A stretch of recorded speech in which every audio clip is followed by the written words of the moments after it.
Bismillahirrahmanirrahim. Assalamualaikum warahmatullahi wabarakatuh. Perkenalkan, kami dari kelompok Patofisiologi Gangguan Haid yang disusun oleh saya sendiri, Eva Melani, Muhammad Ibnu Maulana, Risma Khairunisa, dan juga Ahmad Najib. Video ini dibuat untuk memenuhi tugas mata kuliah IDK yang diampu oleh Ibu Nurse Hernandia. Baik, sebelum kita membahas mengenai patofisiologi gangguan haid, kita harus mengetahui pengertian dari haid. Haid atau lebih dikenal sebagai menstruasi adalah pendarahan secara periodik yang terjadi sekitar 14 hari setelah ovulasi akibat terlepasnya lapisan endometrium uterus. Hari pertama keluarnya darah menstruasi ditetapkan sebagai hari pertama siklus menstruasi. Menstruasi terjadi berulang setiap bulan pada seorang wanita, kecuali pada saat kehamilan. Nah, jadi menstruasi merupakan perubahan secara fisiologis dalam tubuh seorang wanita yang dipengaruhi oleh hormon reproduksi dan menjadi salah satu ciri kedewasaan perempuan. Kebanyakan menstruasi terjadi antara usia 9 sampai 12 tahun, yaitu pada usia remaja ya. Ada juga yang mengalami lebih terlambat, yaitu dari usia 13 sampai 15 tahun, meski hal ini sangat jarang terjadi. Dan menstruasi akan berakhir dengan sendirinya sampai usia menopause. Selanjutnya, fase menstruasi. Fase menstruasi ini dibagi menjadi 4 macam. Yang pertama, ada fase menstruasi. Yang kedua, fase proliferasi. Yang ketiga, fase ovulasi atau luteal. Yang keempat, fase sekresi atau pasca ovulasi. Fase menstruasi yaitu peristiwa luruhnya sel ovum matang yang tidak dibuahi bersamaan dengan dinding endometrium yang robek. Hal ini dapat diakibatkan juga karena berhentinya sekresi hormon estrogen dan progesteron sehingga kandungan hormon dalam darah itu menjadi tidak ada. Yang kedua adalah fase proliferasi yang terjadi pada hari ke-5 sampai hari ke-14. Fase proliferasi ditandai dengan menurunnya hormon progesteron sehingga memacu kelenjar hipofisis untuk mensekresi FSH dan merangsang folikel dalam ovarium, serta dapat membuat hormon estrogen diproduksi kembali. Sel folikel berkembang menjadi folikel de Graaff yang masak dan menghasilkan hormon estrogen yang merangsang keluarnya LH dari hipofisis. Estrogen dapat menghambat sekresi FSH, tetapi dapat memperbaiki dinding endometrium yang rusak pada fase menstruasi.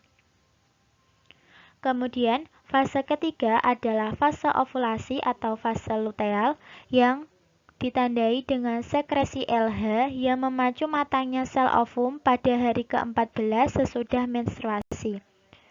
Fase ovulasi itu biasanya terjadi pada hari ke-14 sampai dengan hari ke-28.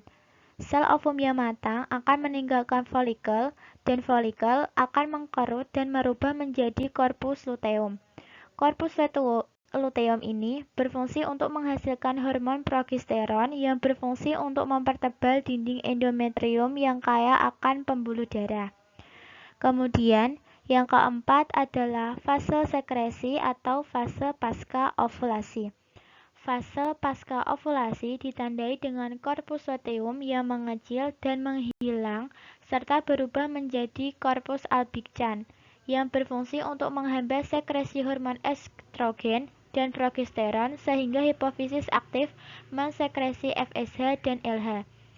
Dengan berhentinya sekresi progesteron, maka penebalan dinding endometrium akan terhenti, sehingga menyebabkan endometrium ini mengering dan robek. Maka terjadilah fase pendarahan menstruasi.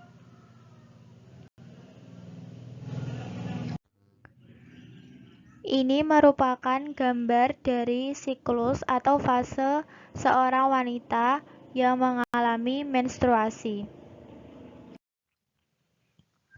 Masuk pada pembahasan utama, yaitu macam-macam gangguan menstruasi atau patofisiologi gangguan haid. Berikut adalah patofisiologi gangguan haid. Gangguan haid yang pertama adalah dysmenorrhea. Dysmenorrhea ini merupakan nyeri selama atau sesaat sebelum menstruasi. Dysmenorrhea merupakan masalah yang paling sering dialami oleh seorang wanita di segala usia. Rasa nyeri biasanya terdapat di area suprapubik atau perut bagian bawah. Wanita menggambarkan rasa nyeri yang tajam, kram, seperti diperas, atau nyeri tumpul menetap. Dysmenorrhea ini dibagi ke dalam dua macam. Yang pertama ada dysmenorrhea primer dan dysmenorrhea sekunder. Perbedaan keduanya adalah dysmenorrhea primer ditandai dengan adanya kontraksi myometrium yang dirangsang oleh prostaglandin yang terasa nyeri. Sebagian besar prostaglandin dilepas dalam 2 hari pertama siklus menstruasi, bersamaan dengan bertambahnya rasa tidak enak. Kalau dysmenorrhea sekunder itu berhubungan dengan fisiologi dan patologi spesifik termasuk infeksi pelvis, kehamilan ektopik, kehamilan intrauterin, endometriosis, AKDR, dan kelainan anatomik. Selanjutnya, derajat dysmenorrhea. Dysmenorrhea ini memiliki 3 derajat. Yang pertama dysmenorrhea ringan, dysmenorrhea sedang, dan dysmenorrhea berat. Pada dysmenorrhea ringan ini, nyeri masih bisa ditolerir karena masih pada ambang rangsang. Rasa nyeri berlangsung beberapa saat saja sehingga dapat melanjutkan aktivitas sehari-hari. Dysmenorrhea ringan terdapat pada skala nyeri dengan tingkatan 1-4. Jadi masih bisa ditolerir oleh tubuh.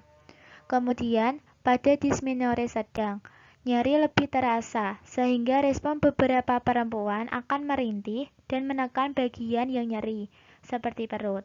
Obat diperlukan sebagai penghilang rasa nyeri.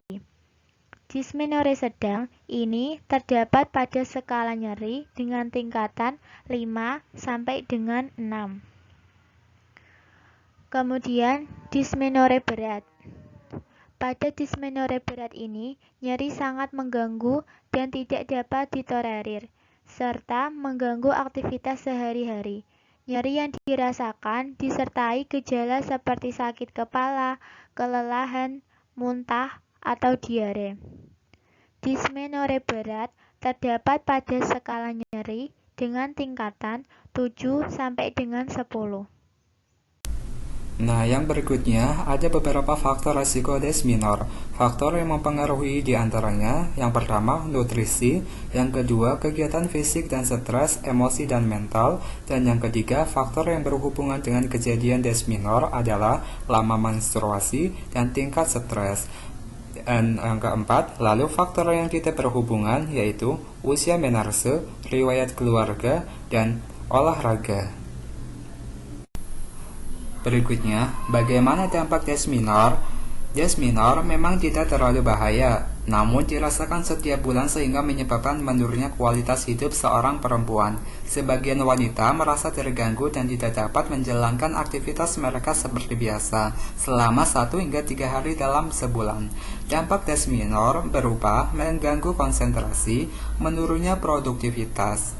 Dan berikutnya ada bagaimana penanganan dysmenorrhea? Terdapat beberapa alternatif untuk mengurangi rasa tidak nyaman saat menstruasi dan dysmenorrhea, seperti bantalan hangat atau berendam di air hangat, pijatan pada pinggang bagian bawah, olahraga, terapi obat berupa inhibitor sintesis prostaglandin, obat-obat antiinflamasi non-steroid atau AINS, dan pil kontrasepsi oral.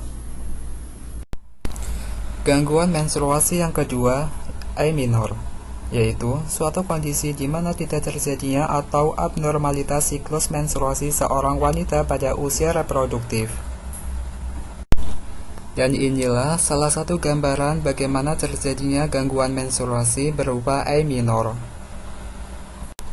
Nah, di sini A minor sendiri dibagi menjadi dua, yaitu yang pertama A minor primer, di mana tidak adanya menstruasi sejak usia menarse yang seharusnya di Amerika Serikat 16 hingga 17 tahun serta disertai perkembangannya payudara atau pada usia 14 hingga 15 tahun. Dan yang kedua A minor sekunder, di mana hilangnya menstruasi setelah menarse lebih dari 6 bulan berturut-turut dengan riwayat menstruasi yang teratur atau lebih dari 12 bulan dengan riwayat yang tidak teratur.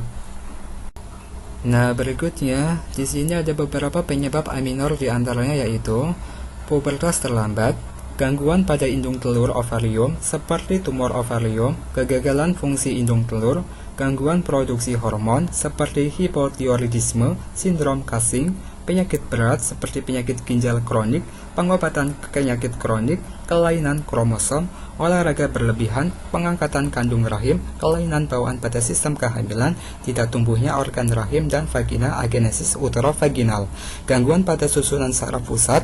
Penyebab terbanyak dari A minor sekunder adalah kehamilan. Nah, berikutnya di sini adalah salah satu gangguan menstruasi A minor berupa penyakit ovarium polikista dan tumor hipofisal. Dan bagaimana cara pengobatan A minor? Pengobatan yang dilakukan akan disesuaikan dengan penyebab dari A minor atau tidak haid. Jika penyebabnya adalah obesitas, maka diet dan olahraga adalah kunci utama pengobatan. Selain itu, belajar untuk mengatasi stres dan menurunkan aktivitas fisik yang berlebih juga dapat membantu. Berikutnya, gangguan menstruasi yang ketiga, metrorragia, yaitu perdarahan dari vagina yang tidak berhubungan dengan siklus menstruasi. Penyebabnya adalah kelainan organik polip endometrium, karsinoma endometrium, karsinoma cervix, kelainan fungsional, dan penggunaan estrogen eksogen. Yuryanto 2015. Kemudian penyebab metrorragia ada dua. Yang pertama, metrorragia di luar kehamilan. Sebab-sebab organik: perdarahan dari uterus, tuba radang tuba, tumor tuba, dan ovarium, radang ovarium, tumor ovarium. Sebab-sebab disfungsional, yaitu perdarahan dari uterus yang tidak ada hubungannya dengan sebab organik, lebih sering dijumpai saat masa permulaan dan masa akhir fungsi ovarium. Yang kedua, metrorragia karena kehamilan. Contohnya abortus dan kehamilan ektopik, hamil di luar kandungan. Manifestasi klinis dari metrorragia yaitu 1. Siklus menstruasi tidak teratur, tidak haid dalam jangka waktu lama, sering mengalami flek, nyeri, serta tegang pada payudara. 1. Fisiologi. Metrorragia dapat terjadi pada siklus ovulasi dan tanpa ovulasi maupun keadaan lain seperti pada wanita premenopause. Yang pertama, pada siklus ovulasi. Perdarahan rahim bisa terjadi saat pertengahan menstruasi maupun bersamaan dengan waktu haid. Perdarahan terjadi karena rendahnya kadar hormon estrogen sementara hormon progesteron tetap terbentuk. Yang kedua, pada siklus tanpa ovulasi atau anovulation. Perdarahan rahim yang sering terjadi pada masa premenopause dan masa reproduksi terjadi karena tidak terjadi ovulasi, sehingga kadar estrogen berlebihan, sementara progesteron rendah. Akibatnya endometrium mengalami penebalan berlebihan tanpa diikuti penyangga yang memadai. Yang keempat, sindrom premenstrual atau PMS merupakan kumpulan gejala fisik, psikologis, dan emosi yang berhubungan dengan siklus menstruasi wanita. Gejalanya biasa timbul 6-10 hari sebelum menstruasi dan menghilang ketika menstruasi dimulai. Gejala yang sering muncul yaitu sakit punggung, perut kembung, payudara terasa penuh dan nyeri, perubahan nafsu makan, sakit kepala, pingsan, daerah panggung terasa sakit, kulit pada wajah dan leher bengkak dan terasa memerah, sulit tidur, mual muntah, kelelahan yang luar biasa, dan munculnya jerawat. Selain itu juga disertai perubahan emosional, seperti mudah marah, cemas, mudah tersinggung, depresi, stres, sulit berkonsentrasi, dan bisa menjadi pelupa. Anurogo 2011. Pada saat ovulasi, telur dilepaskan, kemudian rahim berkontraksi dan otot-ototnya menegang. Dan pasien mengalami kejang dan nyeri perut di bagian bawah sebelum darah keluar. Selain itu, penderita juga mengalami berbagai gejala fisik dan psikis. Kemudian, darah keluar dari lapisan rahim dan gejala PMS perlahan menghilang saat menstruasi. Penyebab dari PMS yaitu fungsi abnormal dari aksis hipotalamus hipofisis adrenal atau HPA yang mengarah pada kelainan sekresi hormon adrenal, abnormalitas gizi, dan lingkungan. Selain itu, diduga penyebab PMS banyak terjadi akibat kombinasi dari berbagai faktor kompleks yang salah satunya adalah akibat perubahan hormonal yang terjadi sebelum menstruasi. Yang kelima yaitu menorragia, yaitu kondisi di mana jumlah darah yang keluar saat haid berlebihan atau berlangsung dalam waktu lebih dari 7 hari. Gejalanya yaitu darah yang keluar memenuhi 1 atau 2 pembalut setiap jamnya selama beberapa jam berturut-turut. Durasi keluarnya darah lebih dari 7 hari. Darah yang keluar disertai gumpalan-gumpalan dalam berukuran besar sebesar koin atau lebih. Darah yang keluar terlalu banyak sehingga mengganggu aktivitas sehari-hari. Selain itu juga disertai dengan timbulnya rasa nyeri di perut bagian bawah selama haid. Penyebab menorragia. Ada beberapa kondisi yang dapat menjadi pemicu terjadinya menorragia, yaitu pertama, ketidakseimbangan hormon, misalnya akibat sindrom ovarium polikistik, obesitas, hipotiroidisme, dan resistensi insulin. Yang kedua, gangguan atau pertumbuhan jaringan pada rahim, seperti radang panggul, miom, endometriosis, adenomiosis, dan polip rahim. Yang ketiga, gangguan pada ovarium, sehingga menyebabkan proses ovulasi tidak terjadi sebagaimana mestinya. Yang keempat, kelainan genetik, terutama yang mempengaruhi proses pembekuan darah, misalnya penyakit von Willebrand. Yang kelima, efek samping obat, seperti obat anti radang, obat hormon, antikoagulan, obat yang digunakan pada kemoterapi, serta suplemen herbal yang mengandung ginseng, ginkgo biloba, dan kedelai. Yang terakhir, alat kontrasepsi, seperti pil KB dan IUD atau KB spiral, dan kanker, seperti kanker rahim atau serviks. Pengobatan menorragia. Berikut merupakan beberapa cara yang dapat digunakan untuk menangani menorragia.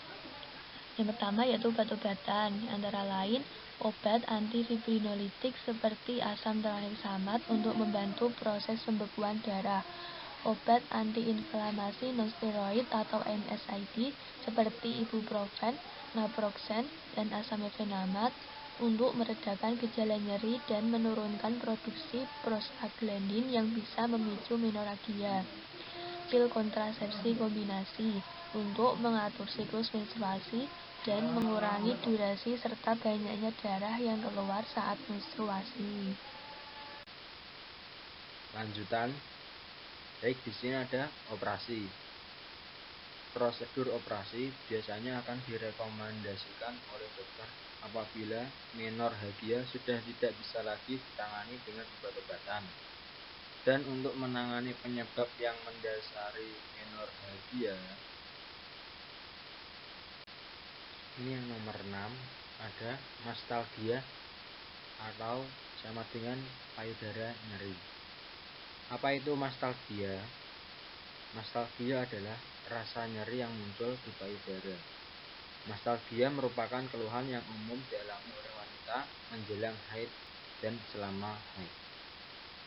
Saat menjelang haid hingga menstruasi, tubuh wanita mengalami perubahan hormon. Perubahan inilah yang diduga menimbulkan nyeri pada payudara, nyeri menjelang haid. Selain berhubungan dengan haid, payudara nyeri juga dapat disebabkan oleh penyebab lain, termasuk penyebab di luar payudara. Bagaimana gejala mastalgia? Payudara yang terasa nyeri dapat berhubungan dengan siklus haid maupun tidak. Selain itu, rasa nyeri di payudara juga bisa jadi bukan berasal dari payudara. Berikut ini adalah gambaran gejala dari masing-masing mastalgia.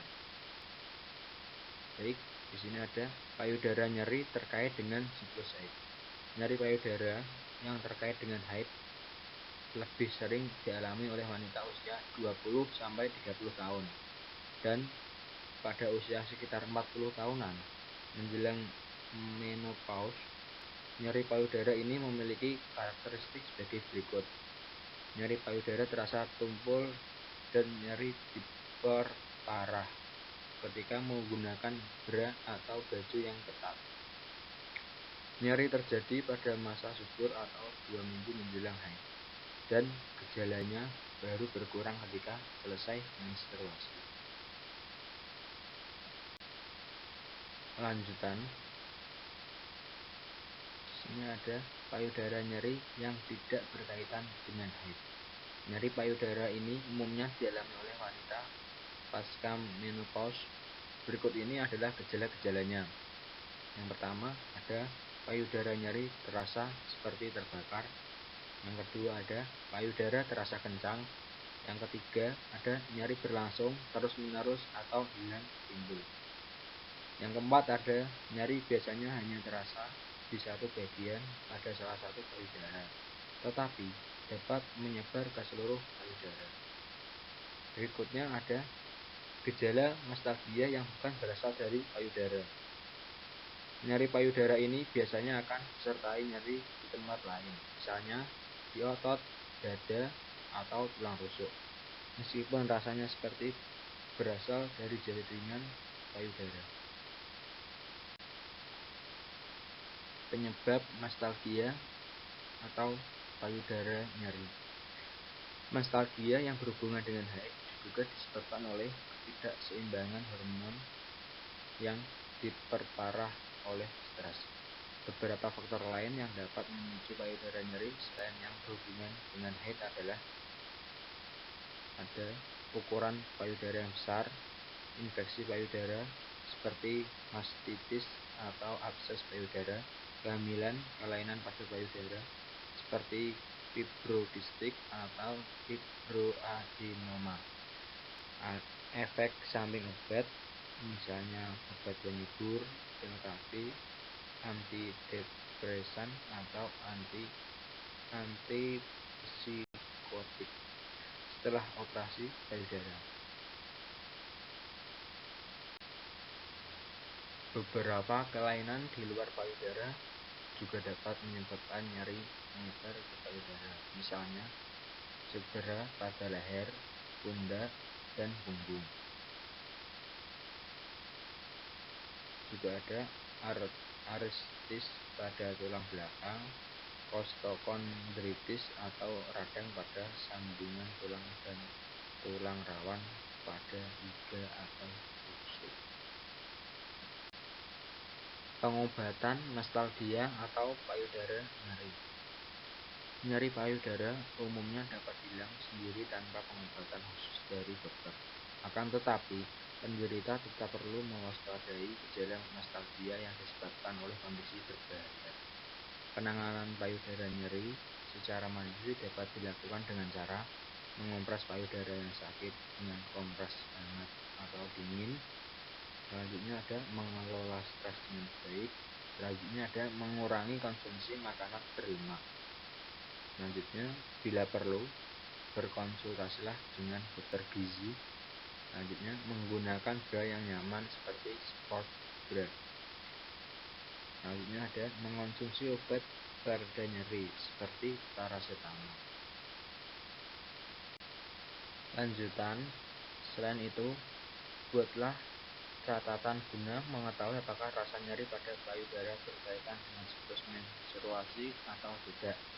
Jika nyeri payudara mengganggu aktivitas sehari-hari, segeralah konsultasikan ke dokter. Baik, di sini kelompok kami dapat mempresentasikan sebagai berikut dengan meliputi daftar pustaka yang tertera di layar atau di PPT.